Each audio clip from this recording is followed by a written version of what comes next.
sale? Whose jobs? Whose hospital? Whose NHS? Whose medical secretaries? Stop the sell-off now. Big welcome to everybody. Thank you for coming on this miserable wet day, but it's a great day because we're going to fight these horrible cuts and the sell-off. Could the speakers please come to the stage now? All the speakers up by the stage. Very crucial person, part of our campaign, who's a local resident. Please give a big hand to Owen Jones. Friends, looking around again, and I said this at the rally a few weeks ago, there's one thing I've learned again today. They have messed with the wrong community. No one messes with our NHS, not this hospital and not this government. Now friends, as I've pushed this, myself, I've been overwhelmed by response from people who were born in this hospital, from people who were treated when they were sick, for people whose lives were saved in this hospital. And I'm in absolutely no doubt whatsoever about the determination, the resolve of this community to defend our hospital from gutting and privatisation. But we've got to link this. We've got to link this to something much broader, and that is an all-out offensive against our National Health Service.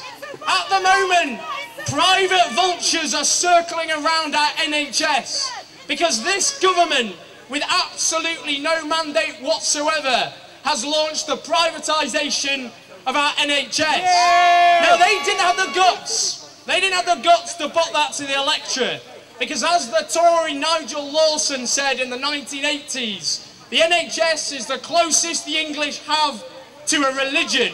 They knew that, which is why they could not have the guts or courage to put that to us. Take Andrew Lansley, who used to be the Health Secretary.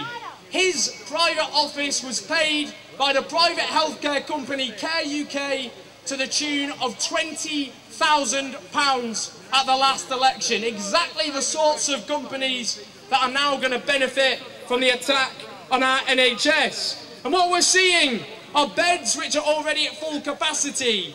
The idea of closing them down at a hospital with one of the best records in the country.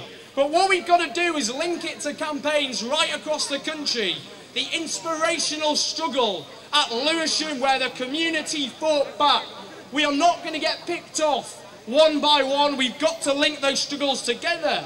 Because this government said they protect the NHS funding, and yet in real terms it faces the biggest squeeze since its foundation in 1947. We have an ageing population, we have cuts to local authority care budgets, putting ever more strain on our NHS, and we are seeing an attempt to strip the national out of the National Health Service. And I say this to you friends, above all else, we've got to learn from Nye Bevan, who founded the NHS in 1947, and he said this: the NHS will last as long as there are folk left with the faith to fight for it. We have that faith, we have that fight, and we will win.